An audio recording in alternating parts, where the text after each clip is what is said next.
Hello everyone, welcome back to the studio. In this video, we're going to talk about the use of the Japanese Ryoba pull saw. Before we get to the details of this saw though, I want to talk to you a little bit about the structure of wood and grain orientation. Now I'm going to bring this piece of wood a little bit closer to the camera so that you can actually see what I'm talking about. In this piece of wood, what you're going to be seeing is long sort of like runs or lines through the wood. This is the sort of like grain of the wood, okay? And the grain orientation as I'm holding it now is top to bottom. This would have been the original orientation of the tree, okay? Now if I take a look at one of the ends, what you'll see is the tree rings. You'll see what happens when we cut a tree off at the base or anywhere along the trunk perpendicular to the orientation of growth, okay?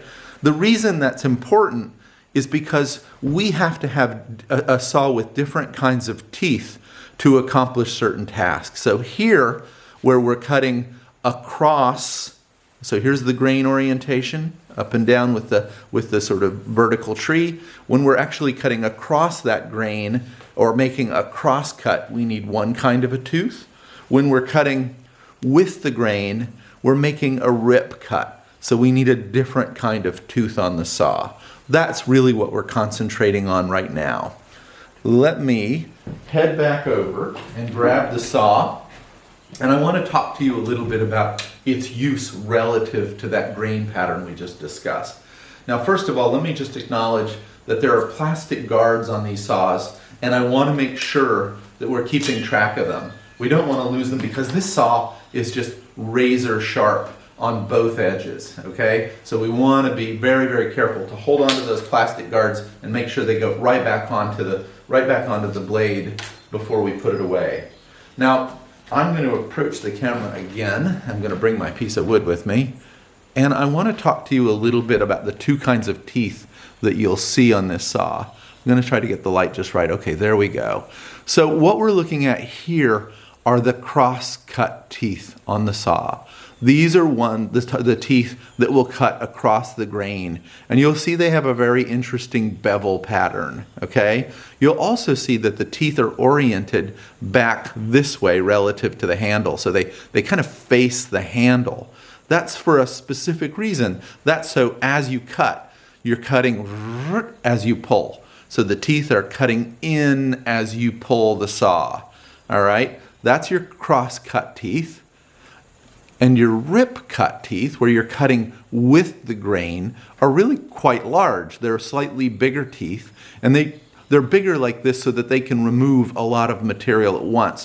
What happens is you get a lot of stringiness in that grain, and these teeth have to be able to pull it out and get it out of the way before you make another pass.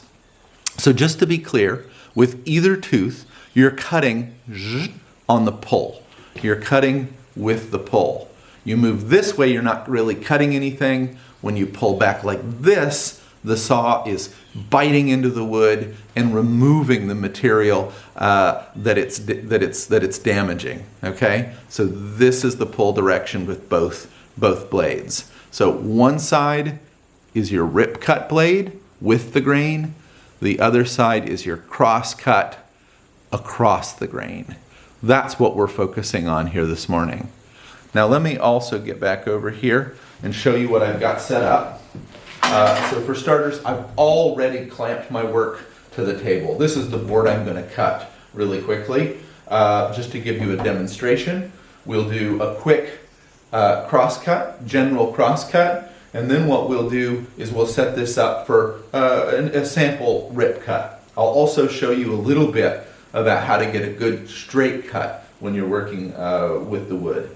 Now, I'm going to bring the camera over. I'm going to get my face out of the equation. I know this makes everybody dizzy. I apologize. I'm going to set this up, and we'll focus on the actual process of cutting here, and not my face. You'll see all the materials I was working with on the floor before I started this video. So let me just show you. Here is the board that we're going to make a cut on, that we're going to cut. And I'm just going to take my speed square, line it up with my beveled edge. We've already talked, well, we will talk about this, my sort of proud edge against the wood, because this has got a nice clean sort of, well, relatively clean straight edge. And then I'll just scribe where I want my cut to be, okay? Now, what I want to do is cut a relatively straight line across that board. Now, I don't know, you can probably tell the grain is running this way, okay? It's running along the board like this. So what I'm doing here is I'm cutting across that grain. So what I have to do is I have to use, let me get my camera back here where I can see it again. I have to use, I'm upside down. Let's see, there we go. I have to use the crosscut blade. Okay, that's what we have to focus on. So I'm using the crosscut blade to cut across the grain. Now, the way to really get a good clean cut, especially if you're freehanding it, which is what I'm going to do here, is you start by getting a little score, and I like to start with the upper edge and just pull back a little bit, and you'll see that the saw digs in and cuts really quickly. You just have to be patient. By the way, working with a saw like this is all about taking your time, moving nice and slow, being very consistent and regular with your motions. Now, what I want to do is once I get a little bit of progress, I want to kind of lay down into my cut and start to kind of scribe the line with my saw blade. Okay? Now, the truth about a blade like this is that it's very broad. You can see that the blade is very, very wide. You'll see later with the coping saw that the blade only has a thickness of like 1/8 of an inch, maybe a 3/16 at most. This is like a full 2.5 inches across. The reason is that once I sort of get into my cut, once I've established a good straight and perpendicular cut, the blade will help to keep me straight. The blade itself, this very broad blade, is going to keep my cut nice and straight. So anyway, I just want to continue to sort of scribe my line, okay? And I'm doing pretty good with that. But I got to watch my table here. Nice scribing. Oh, let me make sure. Oh yeah, I'm doing pretty good with the focus. Nice scribing. And then you can either sort of like work kind of uphill like this, trying to sort of slowly guide your blade into the cut, keeping it vertical, and keeping as much of this broad blade in the wood as you can without making the blade flat the whole time. If the blade's flat the whole time, it's very, very hard to manage your cut. It's very hard to sort of keep it nice and accurate. But if I keep a slight angle, and I can also work from this edge, by the way, and just making sure, I'm sorry, my table's moving just a little. And you can see that the cut is happening on every pull. And you can also see I have contact with the blade from there to there, and I'm already in about 1/2 inch, which is helping to keep the blade nice and straight within the cut. So I'm going to continue to work my way across. You can see I've got a hand back on the far back palm, this back part of the blade. You got another hand here sort of keeping a little bit of pressure down. And I'm just working my way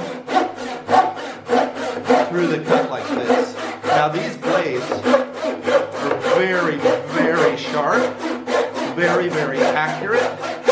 Whoop, and there's not going to be a whole lot of tear out. Now, what I also want to be careful that I'm doing is as I come to the end of my cut, I'm taking my time.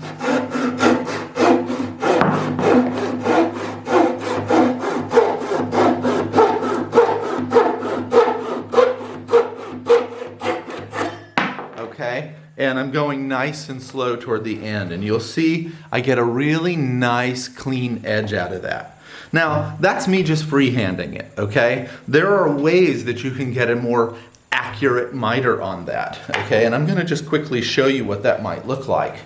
Now, I happen to have a little random extra chunk of wood that I've been working with. This is a piece of ash. It's just an offcut that I had laying around the studio. And what I can do is I can line it up on one edge like this, okay? And I can clamp it, okay, to my board. Now I already have a clean 90-degree cut in that. You'll have to have something that's already cut or already has a good sort of like 90-degree angle here and a good vertical face. So this has got a good 3 inches of vertical face, and it's cut nice and square relative to the piece of wood that I'll be working on. So if I clamp that to the surface and I just sort of train the saw to that edge, and you can see I'm keeping my finger away from the actual teeth, but I'm using my fingers to stabilize the cut, okay? Just like that. I can use that flat edge to define my cut. And once I get into the wood, like that, I'm actually getting a good, crisp, flat, well-mitered edge. So you can use something like this as a guide, okay? Just understand that that's possible. Now, I'm going to go ahead and take that off because this is just demonstration. That's a way that you can actually set yourself up for a good, clean cut. And by the way, another thing that you can do here is that you can use the 45-degree angle aspect of your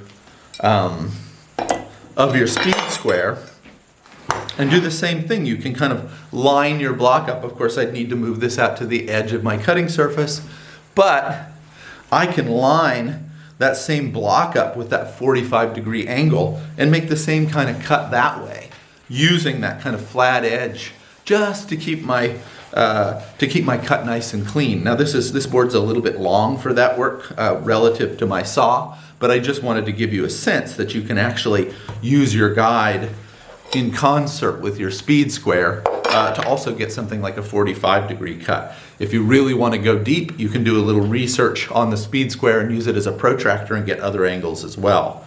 So what I want to show you next and quickly is a rip cut. Okay, so that was our cross cut, moving across the grain. Now we want to talk about, and I'm going to move this out just a little bit, we want to talk about how you go about making a rip cut. Now what you'll see is that I am moving this piece of wood right out to the edge of my board, and I'll just for sort of demonstration purposes, I'll leave a little bit of the surface showing of my table surface, just so you can see like where and how I'm cutting. Let me tighten that up. I'm going to do the same thing on the other end, making sure I have a relatively consistent exposed space. I'm going to go ahead and lock my clamp on this end, and then I'm going to be ready to make a rip cut, okay? Now, again, the rip blade is the larger of the two blades. Oh, there we go. There we go, right there. Oh, I'm showing you the wrong side, my apologies. The rip cut is the larger of the two blade edges, and I'm going to use it to work with the grain. Now, I'm just going to give myself, a real quick basic line to start following. Let's do it this way. I'm not gauging it here. I'm just giving myself an example, just giving myself a little guide to work with. And I'm going to do something very similar. Now what I'm going to do is I'm going to position my body on the other side because I'm right-handed. And again, this is one where you're going to have to do a little work to get the saw started because the teeth are so big. What I will sometimes do on this is I will go against the cutting edge of the saw just to make a little starting point like that. And then I will start with relatively aggressive pulls to work down the line that I had defined. And you can see, even though all of the sawdust is relatively fine, I'm making pretty fast progress in my cut, okay? Now I want to sort of like, I haven't been doing a great job following my line here because I'm talking so much, but if I keep the blade at an angle like this, I can make sure that I'm tracking to my line. Now you won't be able to change that direction much. That's not going to be so easy to do. You have to make sure that you're establishing your cut along that line right from the beginning. But once I get it started with a relatively consistent and careful pull of the saw, you can see very quickly I make progress and I enter that wood along with the grain. That is the rip cut orientation of a cut. Okay, once again, you want to really sort of get the broad side of that blade as quickly as you can established at an angle, so that as you cut, you're using the width of the blade to keep that blade nice and straight. So that is the demonstration of the Ryoba saw, and what we're doing is we're looking at both the crosscut and rip cut functions. Make sure that after you're done, you very carefully slide those plastic covers back on, and that should protect your saw when you put it back in the bucket with your other materials. If you have questions about the use of this saw, let me know, but I'm excited to see how you do with it and hear your feedback.